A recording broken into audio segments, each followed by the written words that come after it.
Hola, bienvenidas, bienvenidos a esta 28ª sesión de Diálogos Ashoka, un espacio mensual de encuentro pensado para todas aquellas personas a las que nos interesa el emprendimiento social y estamos convencidas de que, bueno, como creemos desde Ashoka, ¿no? Todo el mundo puede transformar el mundo. Son encuentros cortos pero intensos donde personas de la comunidad Ashoka cuentan su trabajo, sus retos y su impacto. Yo me llamo Mar Bombardó, soy la responsable de comunidad digital en Ashoka España. Formo parte de la comunidad de Ashoka también. Hoy tenemos una charla muy especial. En esta edición titulada Incendios forestales, una mirada desde la experiencia y el territorio, conversaremos durante 45 minutos sobre la realidad vivida en los últimos meses en España y sus consecuencias para tantas comunidades. Tenemos aquí con nosotros a el Ashoka Fellow Pedro Medrano y a Marta Corella, miembro del patronato de la Fundación Pau Costa. Bienvenidos. Hola, Antes buenas de tardes. empezar, Hola, perdón, gracias. unas cuestiones logísticas antes de empezar. A todas las personas participantes que estáis viendo el diálogo, que sepáis que también sois parte de este diálogo, ¿vale? Que no dudéis en enviarnos preguntas en el apartado de preguntas y respuestas de la parte inferior, ahí en el Zoom. Y bueno, intentaré incluir tantas como pueda en la segunda mitad del diálogo. Entonces, si os parece bien, Marta, Pedro, empezamos. Pedro, empezamos contigo. Quizá no todo el mundo conozca tu historia, entonces cuéntanos un poquito más sobre tu trayectoria y vuestro trabajo en Montes de Socios. Bueno, gracias, Mar. Buenas tardes. Pues bueno, yo soy Pedro Agustín Medrano y trabajo en la Asociación Forestal de Soria. Y en la Asociación Forestal de Soria lo que tratamos de hacer es representar a los propietarios de montes de esa provincia, pues tanto a personas físicas, a pequeños propietarios, a grandes propietarios, tampoco grandes es que hay mucho, ayuntamientos y estructuras comunales. Lo que les ayudamos es a tratar de que en sus montes sigan ocurriendo cosas, ¿no? Es decir, que en sus montes haya gestión forestal, que es uno de los temas importantes y que seguro que hablamos a lo largo de esta tarde. Y mi vinculación con Asoka viene porque pues hace ya 20 años promoví una figura que es la de Montes de Socios, que permite que los montes de titularidad colectiva, que pertenecen a muchas personas simultáneamente y que no se podían gestionar por una cuestión de marco legal, pues que se pudieran gestionar, ¿no? Y que pudieran ser recuperados. Ujú. Genial, muchas gracias. Y Marta, desde la Fundación Pau Costa, desde el patronato, ¿qué hacéis? ¿Qué nos puedes contar? Bueno, yo llego a la fundación cuando la fundación ya estaba creada, porque yo llegué en 2023 y la fundación se creó en 2011 y precisamente se creó a raíz se llama Pau Costa, que fue un chico que falleció en un incendio. Y se creó esta fundación precisamente para hacer un espacio de investigación y conexión en el tema de territorio, investigación, incendios, sociedad civil, ¿no? Y yo llego en 2023, yo ahora mismo soy directora de bioeconomía de una fundación que se llama COPADE y soy la vicedecana del Colegio de Ingenieros Forestales. En aquel momento era alcaldesa, soy ingeniera forestal y en aquel momento era alcaldesa de un municipio forestal. Entonces me incorporo a la fundación y la fundación trabaja en tres pilares fundamentales. Uno de ellos es la formación y operaciones, donde trabaja sobre todo en países de Latinoamérica haciendo transferencia de conocimiento y formando a brigadas y asesorando en temas de incendios forestales. Otro pilar es el de conocimiento y ciencias aplicadas. Por ejemplo, lleva más de 15 proyectos con fondos europeos y uno de ellos que es muy interesante y que a lo mejor a la gente ahora le resuena más, que están investigando cómo se forman los pirocúmulos en los grandes incendios forestales, ¿no? ¿Cuál es el proceso? ¿Cuál es su esencia, ¿no? Para hacer la transferencia de conocimiento y que les sirva a los operativos de extinción. Y un tercer pilar, que es el de paisajes y sociedades resilientes, que hay un proyecto, por ejemplo, como el Ramat Salfok. que le llaman, que son pues los ganados, ¿no? Estos, los bomberos, las ovejas bomberas, llamándolo así, ¿no? Y, y además, también desde la Fundación Pau Costa en 2023, que es justo cuando a mí me llamaron que yo participé en esto, se hizo una, una reunión, bueno, convocaron a 50 o 60 personas y se hizo una declaración en el que había pues sociedad civil, había expertos, había comunicadores, había territorio y se llegó a un acuerdo de 15 puntos que deberían de ponerse en marcha para poder evitar estos grandes incendios forestales. Entonces yo es cuando me incorporo yo como patrona de esta fundación. Genial, muchas gracias. Por cierto, comentar que, bueno, en un principio vamos a contar también con Uriol Vilalta, bombero y fundador de la Fundación Pau Costa, pero bueno, está de guardia, no ha podido unirse. Pero nada, por tenerle en cuenta que iba a ser parte. Y como comentabas, Marta, ¿no? Entiendo que el tema de los incendios es un tema súper complejo y multidisciplinar, ¿no? Por eso abarcáis quizá desde la Fundación tantas temáticas a la hora de hacer investigación y de promover todos estas soluciones, ¿no? Por lo que ahora abordaremos desde la importancia de la ruralidad, ¿no? Y las comunidades rurales, cómo podemos tratar los incendios y sobre todo la prevención de ellos, ¿no? Marta, ¿a qué nos referimos cuando hablamos de gestión forestal? Bueno, gestión forestal es un conjunto de prácticas que hacemos en el territorio de una forma ordenada y planificada para poder, por una parte, intervenir en el territorio, como digo, desde la ciencia y poder aprovechar todos los recursos que obtenemos de ese espacio, ¿no? Y esto se viene aplicando en la ciencia forestal en España desde mediados del siglo XIX. Y aquí en España, pues bueno, tenemos ejemplos muy potentes de gestión del territorio y de gestión forestal sostenible, ¿no? Como es la silvicultura. La silvicultura no es más que imitar los ciclos de la naturaleza, pero de una forma ordenada, generando espacios que son más resilientes frente a una perturbación natural, porque los fuegos es un elemento de rejuvenecimiento natural. Lo que pasa que, bueno, pues a la naturaleza le importamos más bien poco. Somos nosotros los que tenemos que aprender su idioma y aprovechar los recursos que nos ofrece. Genial, gracias.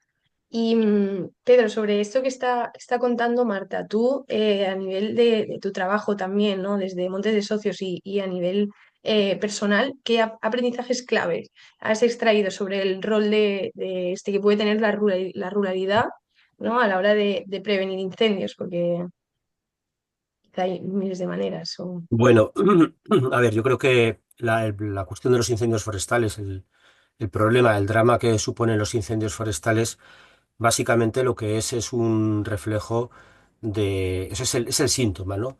El problema es que hay la causa, el verdadero problema es que hay una crisis de territorio. Hay un territorio que tiene, en el que ocurren una serie de circunstancias y su problema son los incendios forestales. Entonces, el elemento detonante suele ser la falta de gestión, la falta de uso de los espacios forestales que básicamente están ubicados en zonas rurales. Entonces, cuando desaparece la actividad rural, pues no hay manera de llevar a cabo la gestión forestal. La gestión forestal es la herramienta con la cual pues, los bosques de nuestro país, de nuestras montañas, de nuestros pueblos, se garantiza de que sean bien gestionados. Pero si no quedan personas, si no quedan trabajadores, si no quedan profesionales, si no quedan formas de vida en el territorio, pues no hay manera de llevar a cabo esa gestión forestal. Y entonces una cuestión poliédrica en la que intervienen muchas motivaciones, ¿no? El primero de ellos que habría que mirar posiblemente sería a quién le corresponde el régimen de tenencia de los territorios, o sea, a quién le corresponde realmente esas decisiones, ¿no? Entonces, en nuestro país, el 72% de la superficie forestal es privada, pertenece a muchas personas, pertenece a personas como nosotros, que en algunos casos lo saben, que en otros casos no lo saben, y que entonces por mucha ciencia forestal que exista, por muchos consejos, por muchas pautas, por muchas estrategias, si ellos luego no deciden o no saben cómo llevarlas a cabo, pues, pues no se puede empezar, no se puede empezar la maquinaria de la gestión forestal y de la producción de la bioeconomía. Pero hay que pararse a pensar por qué no lo ponen en marcha, ¿no? No es una simple cuestión no es una simple cuestión de dejadez, como decía antes, es una cuestión compleja. Entonces, el primer punto de partida es la falta de rentabilidad. Entonces, si estuviéramos hablando de un sector que es muy rentable, pues nadie tendría las cosas abandonadas, ¿no? Y ya no solo la falta de rentabilidad, hay muchas personas que aun a pesar de que no sea una cuestión rentable, lo quieren mantener bien, porque los bosques son los lugares donde se mantienen sus vivencias personales, es ese territorio que, que trabajaron sus padres, sus abuelos, sus familias, donde se han mantenido sus pueblos con los que se encuentran identificados. Pero aún así, hay cuestiones también, a veces hay cuestiones, problemas territoriales que impiden que esta gestión se lleve a cabo. Por ejemplo, hay muchos montes en España a los que no se puede acceder. Entonces, si no se puede acceder, es imposible extraer la madera, la bioeconomía, retirar la biomasa que allí hay. Y aunque los propietarios quieran llevar a cabo una gestión forestal, si no existen una serie de infraestructuras que lo permitan, pues no es posible llevarlo a cabo. Imaginemos que hubiera lugares en los que la agricultura de nuestro país no hubiera caminos y no pudieran entrar las cosechadoras a por el grano, pues es lo mismo. Eso es que es implanteable en otros sectores de nuestra actividad primaria, como es la agricultura, en el sector forestal ocurre. Entonces, es un cúmulo de circunstancias muy amplio que podemos ir esbozando a lo largo de la conversación, ¿no? Desde la gestión forestal, la necesidad de infraestructuras, la necesidad de saneamiento de la propiedad. Hay gente que tiene los papeles todavía en el siglo XIX y que entonces es complejo poderlo regularizar, que es lo que os comentaba antes de la línea de trabajo de montes de socios. Entonces, es una cuestión poliédrica en la que intervienen muchas razones, muchas causas, muchos motivos, pero que yo creo que es muy importante conversaciones como esta que nos ayudan sobre todo a poner el foco adecuadamente en donde está la causa. No quedarnos en el resultado, ¿no? En el incendio o en el acelerador, como pudiera ser el cambio climático. Efectivamente, el cambio climático hace que todo esto sea más grave, que fluya más deprisa, que sea más preocupante, pero donde está la verdadera razón es en otro lado. Yo creo que es muy importante que lo identifiquemos adecuadamente. Marta, no sé si quieres añadir algo. ¿Estás de acuerdo con Sí, bueno, Pedro? estoy completamente de acuerdo con Pedro, ¿no? Desde luego desde el foco de la propiedad privada, pero luego es verdad que también hay un 30% que pertenece a que es público y que tampoco se está gestionando. Quiero decir que desde la administración pública sí que se tiene claro quién es la propiedad, sí que se tiene claro quién tiene que gestionar y es importantísimo que esa gestión se lleve a cabo.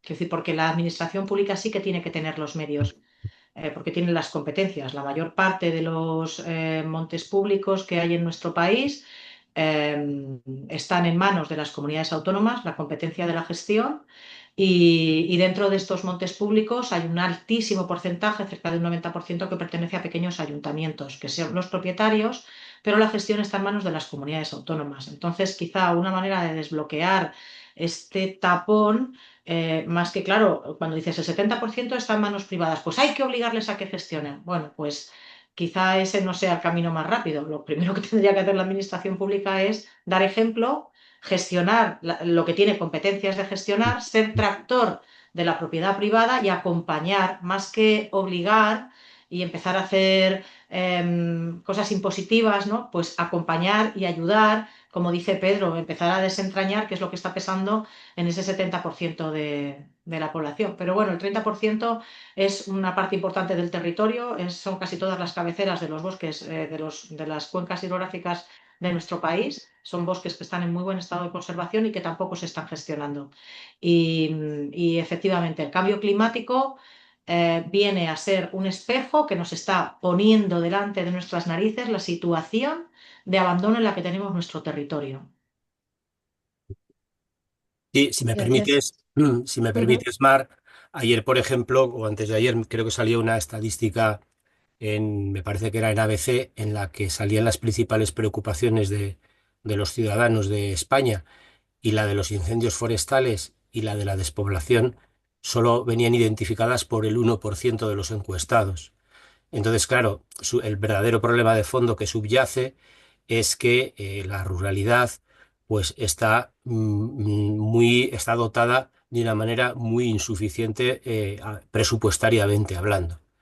Entonces, cuando esto es siempre una cuestión secundaria que queda relegada en todas las políticas, tanto la cuestión de la gestión forestal como la cuestión de que en los pueblos, los que vivimos en los pueblos tengamos las mismas oportunidades que los que viven en las ciudades, pues ya esa cuestión poliédrica también empieza a fallar, ¿no? Porque entonces, aunque tengamos gestión forestal, aunque tengamos gestores forestales, que los hay, que están decididos en hacer las cosas, si no tienen presupuestos, si no se les dotan de presupuestos para hacer esos caminos que hace falta para llegar a esto, para que haya incentivos, para que los propietarios movilicen esos montes que resultan antieconómicos, o para que a un profesional a una persona le resulte atractivo dedicarse a hacer selvicultura y a ser bombero, pues entonces mal vamos, ¿no? Entonces es una cuestión en la que es bueno, en la que yo creo que el elemento detonante puede ser la falta de prioridad, es decir, la situación de relego en la que presupuestariamente lo rural y lo forestal siempre queda abordado por nuestros responsables, por la gente que nos gobierna, sea desde las Ujú, comunidades autónomas, desde el Estado, da igual. Hace falta, desde luego, una gran política de educación, porque la sociedad no es consciente de lo que hay en juego con respecto a esta gran parte del territorio. Y eso es un gran talón de Aquiles. Y eso se refleja, pues, por ejemplo, en algo como el reparto de los tributos del Estado, ¿no? Que tenemos en nuestro país, pues, un reparto de los tributos del Estado que es el más injusto del mundo desarrollado. Es decir, en nuestro país, el municipio que más tiene es el que más recibe. ¿Por qué? Pues porque se reparte por habitante y por servicio que se presta. Entonces, claro, en Madrid presta muchos servicios a nivel sanitario, a nivel educativo, por habitante, y sin embargo, en estos pequeños pueblos que son propietarios y que están prestando servicios tan esenciales como el agua que bebemos o fijando carbono y mejorando el aire que respiramos, pues esto no son indicadores que se reflejan en este reparto. Con lo cual, pues todavía es, aquí es que tenemos que desentrañar y deshacer muchos nudos para poder abrir autopistas de desarrollo que de verdad incidan en una mejora de la situación de nuestros espacios forestales, que al final tienen que ir de la mano del desarrollo rural, porque las comunidades, ujú. como decía Pedro, las comunidades rurales vinculadas a nuestros montes son los custodios necesarios, son quienes están pendientes de que un camino se corta, y son los custodios impagables. Por cierto, hay que decir que tanto Pedro como yo, espero que no le siente mal a Pedro, vivimos en un pueblo, en un pequeño pueblo forestal y desarrollamos nuestra profesión pues viviendo en un pueblo. Ujú. Así es. Y Sí. Marta, Pedro, vosotros, perdón, Pedro, ¿creéis, porque estáis hablando, ¿no? También de estos problemas territoriales o de este abandono de lo rural, ¿no? Que es una realidad de España. Vosotros desde vuestra vivencia, ¿no? Que ahora comentabas, Marta, que vivís en un pueblo y que hacéis vuestra gestión desde allí, ¿creéis que hay alguna manera de poder colaborar con estos actores urbanos y los rurales que puedan hacer como una relación de simbiosis, ¿no? Y gestionar o solucionar esta situación? Bueno, yo creo que es necesario. O sea, no es una cosa o la otra, no es el mundo urbano y el mundo rural. Son complementarios, se necesitan ambos. Lo que sí que es cierto es que tenemos que jugar en un tablero con las mismas reglas de juego. Y para eso es necesario que desde la administración se entienda cuál es la realidad. Yo creo que todos la tenemos clara, pero luego cada territorio tiene sus singularidades. Por eso aquí viene la complejidad, no puede haber café para todos. Entonces, pues bueno, en mi opinión,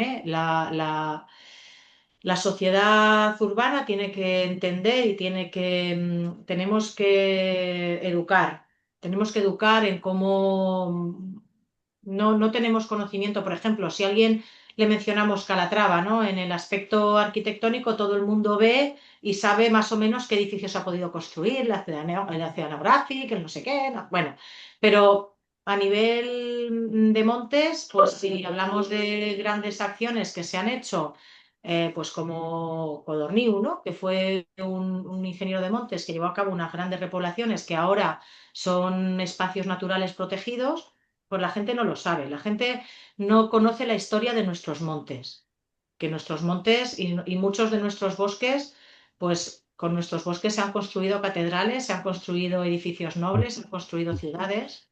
Y ahora, pues mira, en la tierra de Pedro, pues bosques que han construido catedrales están construyendo palés. Y en mi tierra, en el sistema ibérico sur, él es de Tierra de Pinares, más o menos, ¿no? Pues yo soy del sistema ibérico sur, aquí ni siquiera se está construyendo nada porque prácticamente ya no queda ningún tejido industrial. Y nos tenemos que acostumbrar a que los territorios huelan al producto que generan. Si es madera, si es biomasa, tenemos que acostumbrarnos, porque, pues eso, en un bosque lo que no huele a madera, al final, pues termina oliendo a humo, ¿no? Sí, pero Mar, en lo que referencia a lo que decías sobre si esto lo podemos sacar adelante solos los que todavía vivimos en los pueblos o necesitamos de alianzas con la sociedad urbana, es absolutamente evidente que esto es una cuestión de todos, pero hay una cuestión tan objetiva como la que te comentaba al principio. El 72% de la superficie forestal española pertenece a personas que viven en las ciudades, que sí, que sus raíces eran rurales Ujú, y que en muchos casos no saben dónde están sus fincas. O sea, son personas que están paradójico, ¿no? Como que puedan estar preocupados por cuestiones que ocurren a nivel mundial y están sensibilizados con una crisis climática que puede haber en el Amazonas o que puede haber en la montaña del Nepal, pero luego no saben lo que ha pasado en su casa familiar, no saben que su bisabuelo o que su abuelo o que su tatarabuelo, pues el esfuerzo que pudo hacer para adquirir una propiedad, cómo esa propiedad se ha trabajado a lo largo de generaciones y cómo, pues, por causa fundamentalmente de la crisis migratoria del campo a la ciudad, esa propiedad ha quedado abandonada. O sea que hoy podía ser un magnífico resultado si algún joven de los que nos esté escuchando cuando llegue a casa, pues le diga, oye, papá, pero nosotros no tendremos una finca forestal en donde sea, en Huesca, porque el abuelo no era de Huesca. Entonces, quiero decir que esta tarea es cuestión de todos, ¿no? Y sobre todo, yo una cosa que me gusta destacar es que aquí no estamos pidiendo caridad, ¿eh? No le estamos pidiendo caridad a nadie. Lo que estamos pidiendo es una justa retribución de lo que estamos dando. Nos tenemos que dar cuenta que nuestro oxígeno proviene de unos bosques que están ahí y que tienen una titularidad privada, municipal. Nos tenemos que dar cuenta que si cuando abrimos el agua del grifo sale agua, es porque hay unas cuencas forestales que a lo largo del año van reteniendo agua, porque los bosques son como grandísimas esponjas que cuando llueve se van cargando y luego nos regalan el agua poquito a poco a través de las redes de arroyos y de ríos. Y eso es porque está ahí. Entonces, y tantas, y hay una corrección del problema del carbono, es precisamente porque esos árboles están reteniendo carbono, ¿no?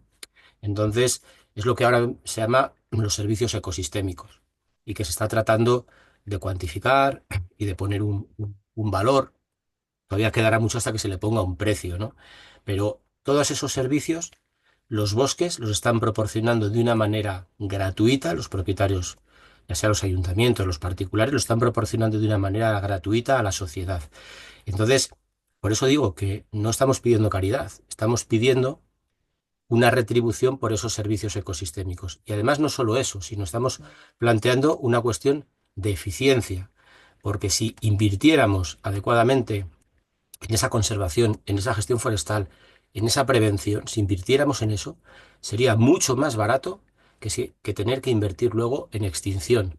Y en ese camino generaríamos empleo en zonas desfavorecidas. Estaríamos contribuyendo a la corrección del reto demográfico. Estaríamos proporcionando ayudando a las cuestiones de inclusión de colectivos desfavorecidos. Estaríamos contribuyendo a la generación de un mundo mucho más justo en lugares desfavorecidos. Y los sitios desfavorecidos no están a miles de kilómetros de nosotros, no, están en nuestro país y están en las zonas rurales de nuestro país. Entonces, lo que pasa es que estos son apuestas que no son a corto plazo, no son a corto plazo. Hay que creérselas, es necesario un pacto de Estado que diga, nos lo creemos.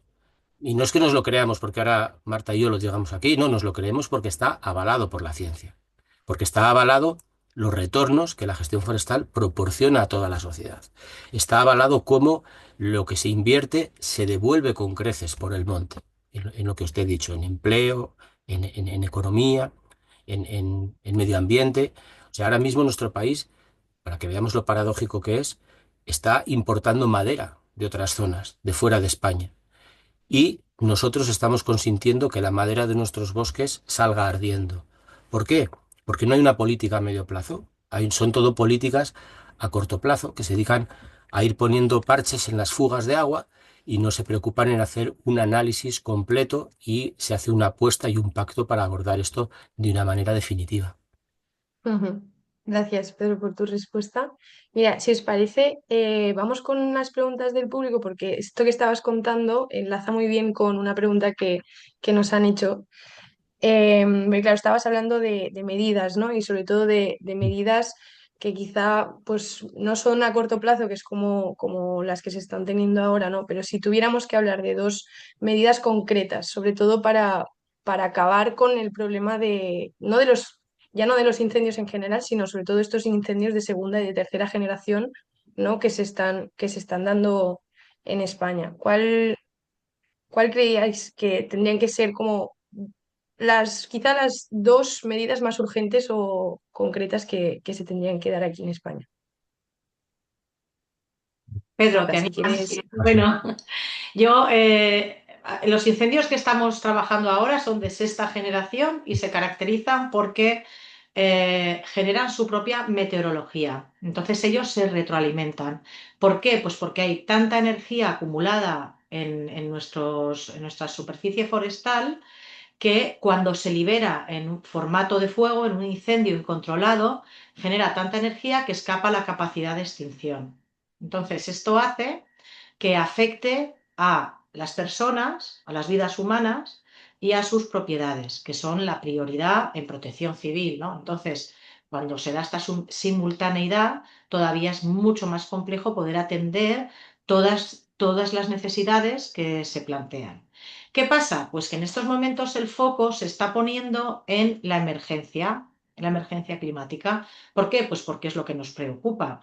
Pero al final esto es como si cuando fue el COVID lo que hubiéramos hecho es poner muchos más centros de urgencias en lugar de que todo el mundo pues use mascarillas, medidas de distancia, poner un poco de prevención, ¿no? Bueno, pues lo deseable es que haya un gran pacto de Estado de cohesión territorial, ¿no? Donde ahí se integre todo lo que es la gestión de la emergencia. ¿Por qué? Pues porque, por lo que decía Pedro, estos son medidas que son a medio y largo plazo, que exceden la vida política de una persona y que por lo tanto tiene que ir de la mano de un gran pacto de Estado esta gestión. Dos medidas concretas, es complejo. Yo antes he lanzado una. Oye, pues vamos a decirle a la administración pública que empiece dando ejemplo y que cumpla y que haga gestión en el territorio donde tiene las competencias. Que por supuesto luego facilitar a la propiedad privada que tal, vale. Pero medidas concretas, pues esa sería una. La distribución de los fondos del Estado, pues sería otra muy interesante, poder integrar como servicio que se presta a la sociedad estos servicios ecosistémicos que comentaba Pedro, pues a lo mejor pues por hectárea forestal que se tenga, con unos baremos, si es arbolado, si no es arbolado, que es que ahora los conocimientos ya los tenemos. Pues serían dos medidas bastante interesantes para poder empezar a abordar este tema. Bueno, y Pedro, que seguro que nos da otra visión. Sí, no, mira, vamos a ver, estoy completamente de acuerdo con lo que ha dicho Marta, pero voy a tratar de ayudar a visualizarlo, sobre todo a la gente que no esté acostumbrada, ¿no? Tenemos esos grandísimos incendios, ¿por qué? porque hay una grandísima acumulación de combustible en nuestros montes. Es decir, nuestros montes están sobredensificados. Esa es la razón. ¿Por qué están sobredensificados? Porque llevan décadas de abandono. Décadas. Entonces, es muy complicado de hoy para mañana reducir la sobredensificación de nuestros bosques, ¿no? Pero, ¿por qué están tan densificados? Porque por A, por B, por C, no se encuentra la manera de que nadie los utilice. Entonces, una manera que podría ser muy útil es la de incentivar la extracción de madera de nuestros montes de una manera, por supuesto, que es sostenible. O sea, yo uso la palabra sostenible muy poco porque toda la gestión que se realiza en nuestro país, todo el aprovechamiento de bosques de nuestro país es sostenible, porque nuestra legislación forestal es muy rica, lleva muchas décadas implantada y toda la gestión forestal de nuestro país es sostenible. Más que nada para que tampoco nadie se alarme. Entonces, ¿qué trataría? Pues trataría de diseñar una medida para que a esos montes nuestros que están sobrecargados de madera, retirarles la madera adecuada para que se queden en un estado de densidad que si un día cae en ellos un relámpago o un incidente, una colilla o cualquier cosa de un cigarro, pues ese incendio sea controlable. Y eso, pues, no es ninguna utopía. Esto, por ejemplo, pasó en Francia hace ya hace veintitantos años, cuando hubo un grandísimo huracán en la zona de Landas, y pues imagínate que yo que sé, que dos provincias de España se les cae toda la madera. Y ven que había un riesgo, en aquel momento era sanitario, de plagas. Y entonces se diseñaron unos mecanismos para retirar toda esa madera de esos montes, con incentivos económicos, claro. Entonces, esa sería una medida súper eficaz. Es decir, vamos a que nuestros montes se queden con la densidad de árboles adecuada. Otra medida eficaz, diseñaría un plan para que los profesionales forestales que todavía quedan en nuestros bosques, y cuando digo profesionales forestales no me refiero solo a ingenieros, me refiero a gente, a motoserristas, que son los que cortan los árboles, a las personas que con un mulo o con un tractor arrastran la madera y la ponen a pie de pista, me refiero a los camioneros que luego la cargan y la llevan hasta el aserradero, y me refiero incluso hasta los propios aserraderos que luego la transforman, la convierten en valor, pues para que toda esa gente tenga relevo porque complementariamente y paralelamente a lo que está ocurriendo de que nuestros bosques salen ardiendo, lo que está ocurriendo en el interior de las zonas rurales de España es que los pocos profesionales forestales que quedan no encuentran relevo generacional. Sus hijos no encuentran atractiva la profesión. Entonces, eso es una pena. Es una pena porque ese talento que hay de esos hijos que han visto, han crecido en torno a esos bosques, aprovechándolos y que tienen un saber y que saben una profesión y que quieren esos bosques, ese trabajo, esa forma de vida, no la encuentran suficientemente atractiva. Y es tristísimo, pero van igual y se emplean en una fábrica a kilómetros de su pueblo. Entonces, yo diseñaría mecanismos atractivos, como hay en otros sectores en nuestro país, como en la agricultura, en la ganadería, para tratar de fijar a todo ese talento joven y para que los mayores facilitarles el relevo y una continuidad. ¿Por qué? Porque si decidimos mover toda esa madera, con la política que os decía al principio, pero luego no tenemos, por ejemplo, aserraderos donde cortarla y donde transformarla en madera, en virutas, en astillas, en lo que sea, pues no podemos hacer nada. Estaremos dando vueltas con un camión y no sabremos dónde colocar esa madera. No será posible esa extracción. Entonces, hay infraestructuras relacionadas con lo forestal que deberíamos calificar de estratégicas en nuestro país, porque eso es estratégico. Igual que no sé cómo poner el símil con el sector agrícola, pero que igual necesitamos molineros en nuestro país para que tengamos harina y podamos hacer pan, pues necesitamos una serie de profesiones en lo forestal que sin ellas no se puede movilizar la madera. Y si no movilizamos la madera, el fuego la quema. Entonces, Ujú. bueno, como puedes ver, no es muy complicado encontrar una receta única, una receta mágica, porque como es una cuestión tan amplia, tan compleja, pues debería ser una batería, un abanico de medidas complementarias. Respecto a este tema, Ya.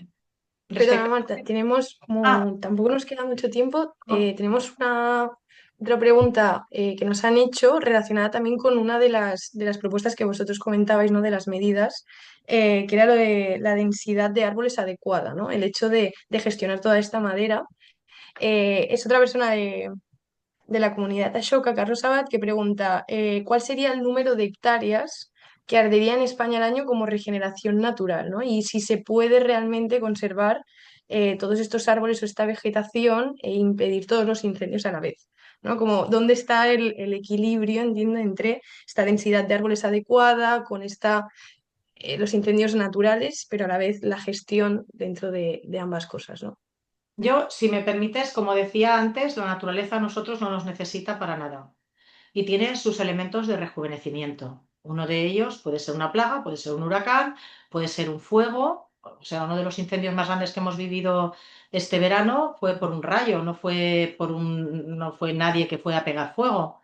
Y lo hemos vivido como una tragedia humana, no es ninguna tragedia natural, porque el planeta tiene todo el tiempo del mundo para reconducirse, para regenerarse y para...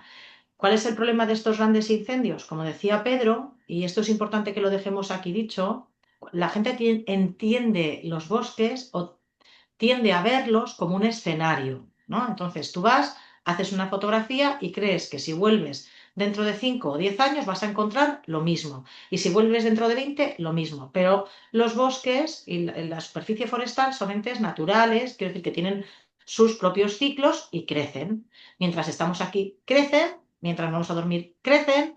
Da igual lo que hagamos, crecen. Si nosotros aprovechamos ese crecimiento, lo que hacemos es, como decía Pedro, generar oportunidades en el territorio y sacar esa carga y esa biomasa generando bosques más resilientes. Respecto a lo que comentaba a cuál es la densidad óptima, pues tampoco hay una receta única, porque no es lo mismo una dehesa que un bosque de castaños o que un bosque de pinares, que tenemos pinares autóctonos en nuestro país, que esa es otra de las noticias que es importante que integremos, que no hay y que no hay árboles buenos o árboles malos respecto al fuego, que al final, como hemos visto, por desgracia, todo arde si lo hemos dejado abandonado.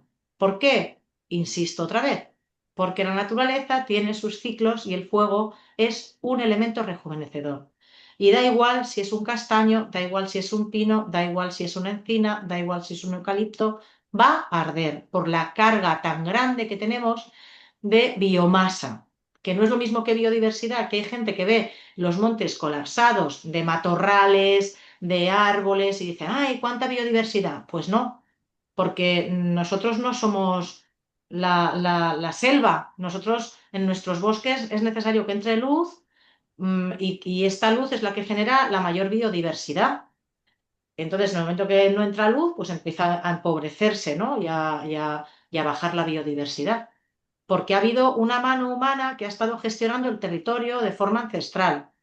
Y estamos viviendo un periodo de cambio importante, pero no nos podemos permitir esperar y contemplar cómo la naturaleza hace ese tránsito, porque necesitamos esos recursos, necesitamos generar oportunidades y necesitamos esos espacios. Genial. Y eso, Bueno, Mar, sí. vuelvo a insistir, Ujú. es tarea de todos. O sea, si en Correcto. España hay 20 millones de parcelas catastrales que posiblemente pertenezcan a más de 8 millones de personas, significa que uno de cada 5 o de cada 7 españoles tiene algo ahí detrás. Nosotros Ujú. ahora mismo estamos con un proyecto que se llama Reconecta y que precisamente lo que está buscando es cómo hacer reconectar, cómo revincular a las personas con sus raíces forestales, rurales, porque uno de cada 5, uno de cada 7 españoles posiblemente sea propietario forestal y es cómplice, causante, víctima, no sé cuál es la palabra, de cada uno de estos desastres que ocurren. Y ahora que hablas, Pedro, como última pregunta, de estas personas, ¿no? De tomar a toda la ciudadanía y reconectarla con estas raíces, ya no tanto desde las fundaciones o desde la investigación o hablando con eh, toda la parte pública o privada, ¿no? Sino como ciudadanía, como personas del día a día, qué podemos hacer, ¿no? Para concienciar sobre esta gestión forestal, ¿no? Desde cómo aportar ese granito de arena para decir, oye, esto es un tema que hay que empezar a hablar y a concienciar para poderlo mover. Pues lo primero de todo, y para no trasladarle el problema a otro, lo primero de todo es saber si uno tiene algo de propiedad forestal. Y entonces es tan sencillo como realizar una consulta al catastro, por saber si se tiene algo. Es posible que el catastro te dé negativo, porque el catastro solo te da las respuestas de los titulares de hoy, y si es un titular, pues es tu abuelo, es tu bisabuelo, posiblemente no aparezcas. Pero en ese sentido, yo lo que le recomendaría a la gente es que se acercara a los respectivos ayuntamientos de donde provienen sus raíces. Y ese acercamiento seguro que le va a resultar muy enriquecedor. En primer lugar, porque va a poder descubrir, pues le van a decir, pues mira, es que ya el catastro está todavía a nombre de tu bisabuelo o a nombre de tu abuelo. Y bueno, pues eso luego se soluciona muy fácilmente, ¿no? Eso, nosotros desde, como os decía, no quiero hacer ninguna propaganda, pero desde Reconecta vamos a dar todo tipo de recetas de cómo arreglarlo. Pero luego posiblemente te va a permitir entender contextos que igual que pasan desapercibidos en tu día a día, porque igual pues eres de las personas que se acerca al pueblo pues solo una semana, porque tu vida no te da para más y es magnífico que sigas yendo y que disfrutes de la familia, de los amigos, de todo, de los recuerdos, pero posiblemente el salir de ese entorno urbano y preocuparte por las circunstancias que rodean el casco urbano y entender las labores, los oficios y los trabajos que todavía se conservan o que están desapareciendo, pues posiblemente te enriquezca muchísimo como persona. Y yo es que creo muchísimo en los jóvenes. Entonces yo creo que si a los jóvenes, con lo formados que están, con la ilusión que tienen, con la fuerza que tienen, les hiciéramos, en la medida que consigamos hacerles cómplices y partícipes de nuestra realidad rural, esto cambiaría un montón. Porque tendríamos una alianza, tendríamos una nueva oportunidad con una fuerza imparable. Como decía antes, Mm. nosotros solos, los que todavía vivimos en los pueblos, esto no lo podemos sacar adelante. Necesitamos muchísimos aliados y sois vosotros. Gracias. Pedro, Marta, lo siento mucho porque estaría muchas horas hablando sobre este tema. Es súper interesante y todo lo que habéis dicho se queda aquí. Entonces, muchas gracias a todas y a todos por conectaros y por participar. Recordad que podéis volver a ver este y cualquier de los diálogos anteriores en nuestro canal de YouTube, @AshokaSpain.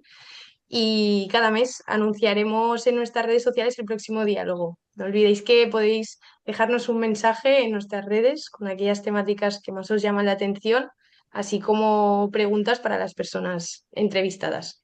Y nos vemos el próximo mes. Gracias, Pedro. Gracias, Marta. Gracias a Gracias. Nos vosotros. vemos.